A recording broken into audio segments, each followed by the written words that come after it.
In this video, I take a look at the Colossi of Memnon in Luxor, formerly known as Thebes in Egypt.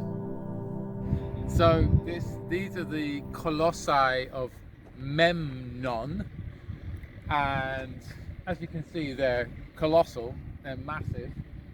Now, one important thing that I've noticed just from being here for the last 5-10 minutes is that the closer one, the one here in the foreground, has a different kind of stone in the top of it. So whatever was, the part that was on the top is obviously broken off, I don't know, shattered, who knows. You can see these wonderful cartouches on the back and hieroglyphs, but what I'm saying is that if you look at that one over there, it's actually complete. It's the same stone. The whole edifice is made from the same solid stone, and so they would have, whoever came along and decided to rebuild the top of this one, obviously they've used a different kind of stone. Looks like it might be sandstone, and it's poorer quality. You can see it's no way near the kind of level of craftsmanship or detail, but they've done it, and whoever that was, I don't know the history of these two, but that's an interesting detail. And yeah, these wonderful cartouches here with the hieroglyphs, really stand out to me, and it's, they're deep.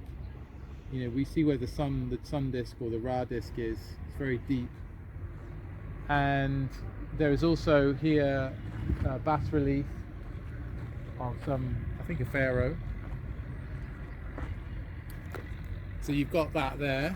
You probably can't so make it out because the sun is over there, this is in the dark, in the shade. It's better now. Yeah, so you can see. And then there's this line here as well of hieroglyphs. And kind of red, this redness, which is interesting. I don't know what that means, the redness. So that's really cool. And so they say the Colossi of Memnon, and they say Ramesses or Amenhotep, something like that. Anyway, what we have to understand is that it does appear that in ancient Egypt you've got two basic levels of like constructions. You've got stuff that's so old, made from granite and diorite, and really well done, and then you've got newer stuff which is from the dynasties. So you've got pre-dynastic, which is thousands of years old. Some believe it's like 12,000 years old, 10,000 years old. And then you've got this stuff that's, what we know is officially, conventionally, ancient Egypt, dynastic, right? And so it's quite mind-boggling trying to kind of get our heads around the expanse of time that these lands incorporate, civilization, culture, construction incorporate. And by the way, what I'm telling you is not accepted by Egyptologists. That is not the mainstream narrative. So yeah, and I know that. So I'm just going to pick up bag. Yeah. And want to go round to the other side. Let's go. So we've been at Hatshepsut's mortuary temple, which has been fascinating, and to a Hathor temple, which is on the side of the mortuary temple. Very beautiful energy there. And yeah, seeing the Hathor goddess, let's say, sculpture has been very beautiful. And the Hathor, I'll make a video about Hathors because that's a whole dimension in itself.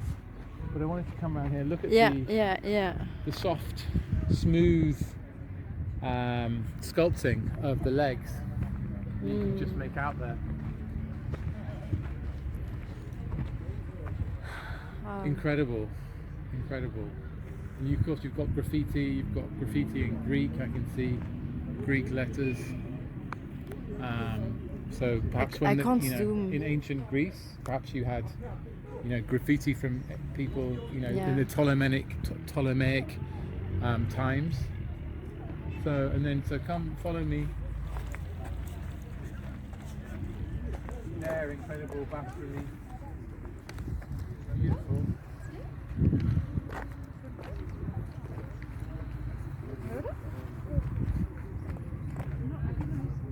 And here you can make out some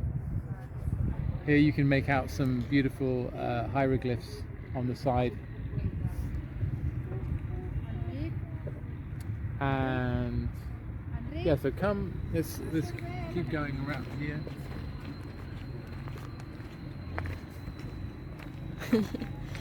I follow you.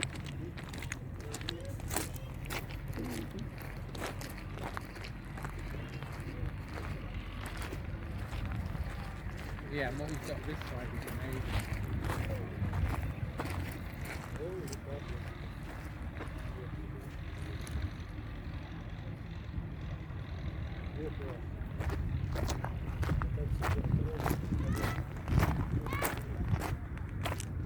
This incredible relief here really get the sense, this essence of what this is about. And I don't read hieroglyphs, but yeah, with the rays of the setting sun.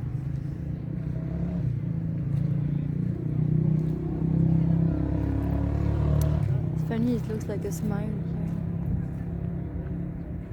here. And you can see above the lines that are carved into the stone.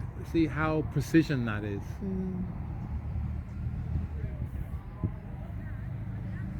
So the other question is whether this bas relief, these hieroglyphs, were placed on here at the time it was sculpted, or hundreds, thousands of years later. Right? Is it that it's graffiti? Is it graffiti? Is it like, oh, look at this amazing thing, I'm going to put my mark on it, I'm the emperor, I'm the pharaoh, I'm going to put my mark on this and kind of claim it as my own?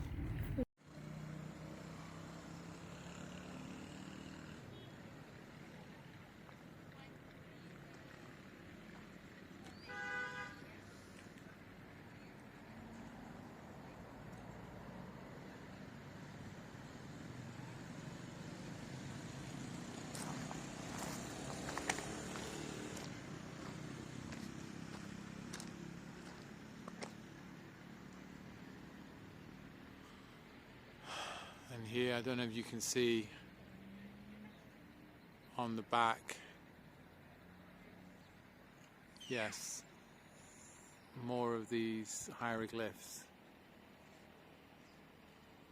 Now the question is, who put the hieroglyphs there? Was it the builders? Or was it someone who came along later? A pharaoh who was like, I love this, I will make this in my likeness, and this is grand, this is a great opportunity to claim something of significance, of wonder. And then did another pharaoh come along afterwards and add to it? We have to ask these questions. We have to be intellectually agile and really look. And what you got there, that block, now I don't know what the story with that block is there.